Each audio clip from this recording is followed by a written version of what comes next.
Hello, I'm Daniel, and I have three personalities. One of them is a regular Daniel, the one who's talking to you right now.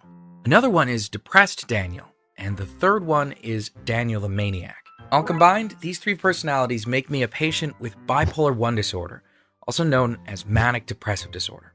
When people hear these three words, manic depressive disorder, they imagine at once a maniac from horror movies walking around with a machete and murdering everyone he can see. It's funny because it is as far from the reality as possible. The only person such a patient can harm is himself, which is due to depression episodes that last for a very long period of life and deprive you of any hope. But let me tell you in detail how I found it out. I was 14 when I had my first depression episode that lasted for very long. It started in November. At first I thought that it was a usual November blues that would pass in no time. Strangely, it didn't. It went worse and worse. I was sure Christmas would fix it all, as it had always been my favorite time of the year, but it didn't.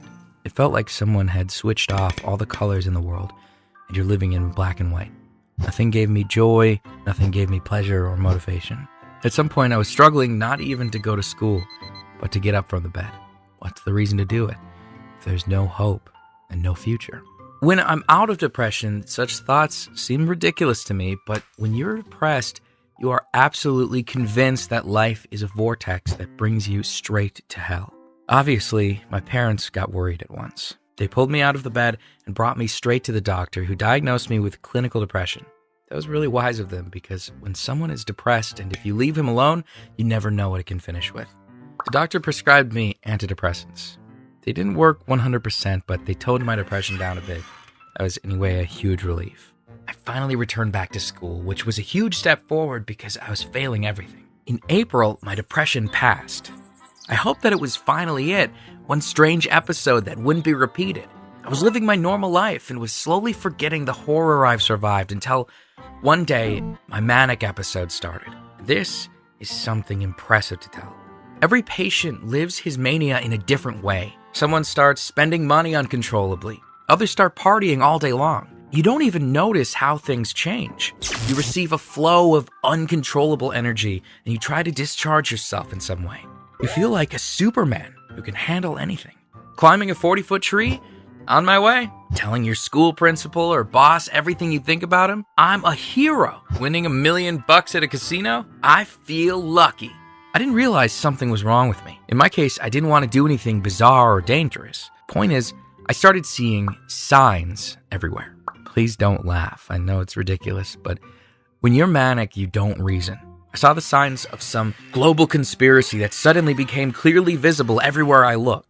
I chatted to my neighbor, for example, and felt there was something utterly suspicious about him. Then I went to the library, made some research on the internet, and realized that his speech was somehow a clear reference to some historical conspiracy theories. I started checking his social connections and somehow arrived to the idea that my neighbor took part in the whole mystic group. There, I tried to understand their purposes and stuck even more. From outside, it looks really creepy.